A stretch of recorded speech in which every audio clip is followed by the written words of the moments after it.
ভেজাল গুঁড়ো দুধ খেয়ে নিজের বিপদ ডেকে আনছেন না তো?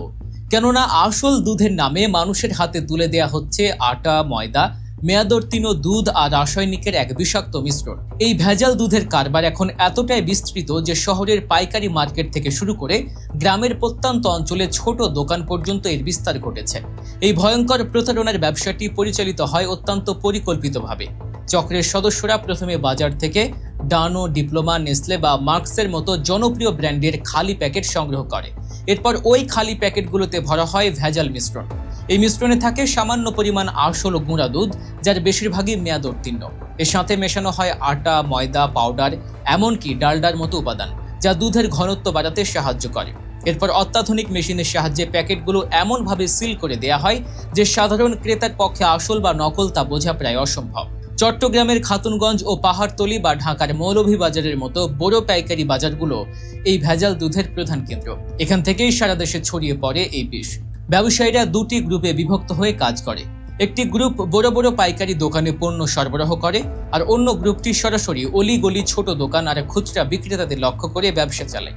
ফলে সাধারণ মানুষ খুব সহজেই এই প্রতারণার শিকার হন। শুধু প্রতিষ্ঠিত ব্র্যান্ড নকল করাই নয়, এই চক্রগুলো নিজেরাই কিছু ভুয়া ব্র্যান্ড তৈরি করেছে। এনজিএস, ফেয়ার লাইফ, স্যানো, ডিপ্লোমার মতো অসংখ্য নামে এই ভেজাল দুধ বাজারে বিক্রি হয়েছে। এই ভেজাল দুধের কারণে সবচেয়ে বেশি ঝুঁকির মধ্যে রয়েছে শিশুরা। গোঁড়া দুধ শিশুদের অন্যতম প্রধান খাদ্য, কিন্তু আটা, ময়দা আর রাসায়নিক মেশানো এই দুধ শিশুদের শরীরে পুষ্টির বদলে বিষক্রিয়া তৈরি করছে। বিশেষজ্ঞরা বলছেন, এই ভেজাল দুধ খাওয়ার ফলে শিশুদের রোগ প্রতিরোধ ক্ষমতা মারাত্মকভাবে কমে যায়। তাদের শারীরিক ও মানসিক বিকাশ বাধাগ্রস্ত হয়।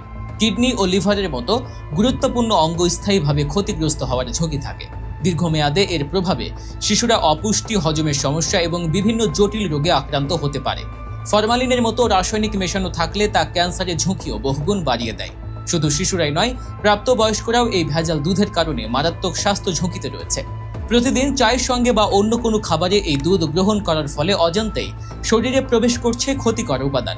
এতে তাৎক্ষণিকভাবে কোনো সমস্যা বোঝা না গেলেও দীর্ঘমেয়াদে কিডনি বিকল হওয়া, লিভার সিরোসিস, হজমের গন্ডগোল এবং স্নায়ুতন্ত্রের সমস্যা দেখা দিতে পারে।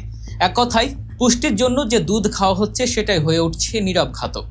সবচেয়ে উদ্বেগজনক বিষয় হলো Bangladesh standards and testing institution বা বিএসটিআই এবং Bangladesh food safety authority BFSA এর মতে নিয়ন্ত্রক সংস্থার কিছু মাঠ পর্যায়ের কর্মকর্তারা নিয়মিত মাসোহারা দিয়ে এই ভেজাল ব্যবসা চালানো হয়। ফলে মাঝে মাঝে লোক দেখানো অভিযান চালানো হলেও মূল হোতারা বরাবরই ধরাছোঁয়ার বাইরে থেকে যায়। কখনো মাসোহারা বন্ধ হলে বা বনিবনা না হলেই কেবল অভিযানের নামে জরিমানা আর হয়রানি করা হয়।